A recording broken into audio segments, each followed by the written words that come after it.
Chapter 3. Shei's Crash Course on Reality. Even though he'd been caught up between a rock and a hard place, his ideal life was something that gave Shei a lot of comfort. The first week of involuntary incarceration went as slow as it possibly could. The days seemed extra long, and the nights extra cold. Murray, his cellmate, had made quite an impression on Shei. He had narrated countless stories that gave him a myriad of reactions. Just like him, Murray had come to the city with hopes, dreams, and aspirations, although he had had it tougher as he ran away from home when he was barely 16 years old.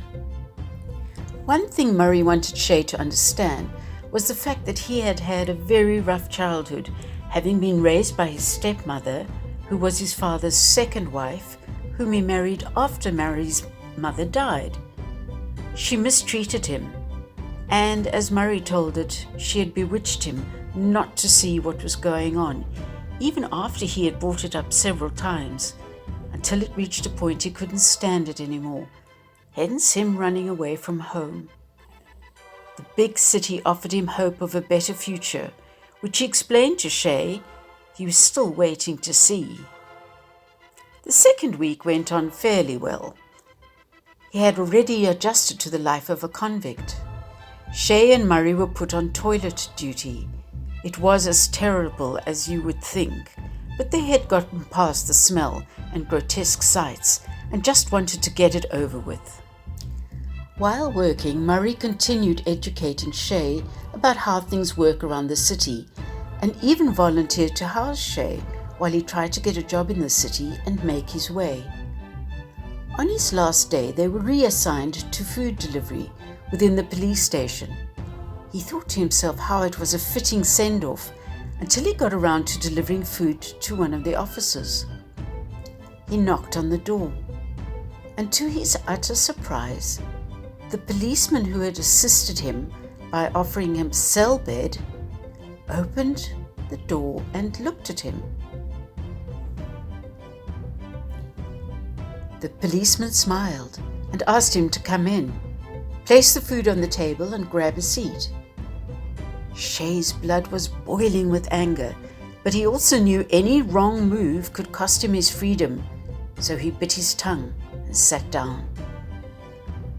The policeman seemed amused. He leaned towards him, pat him on the back, and told him, "Young man, I hope you don't take this badly, but that's the best I could do in your current state.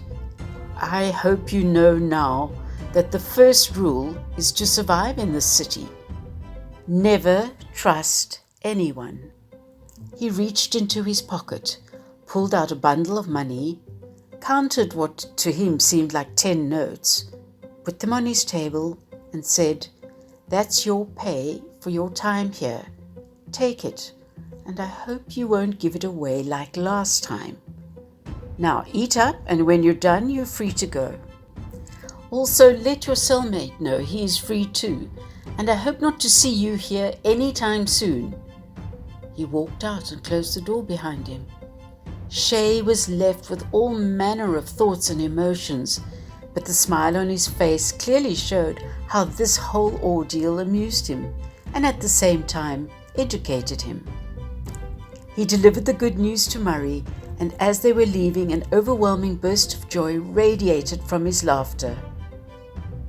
Catch me next time for the continuation of Shei's adventures in the big city.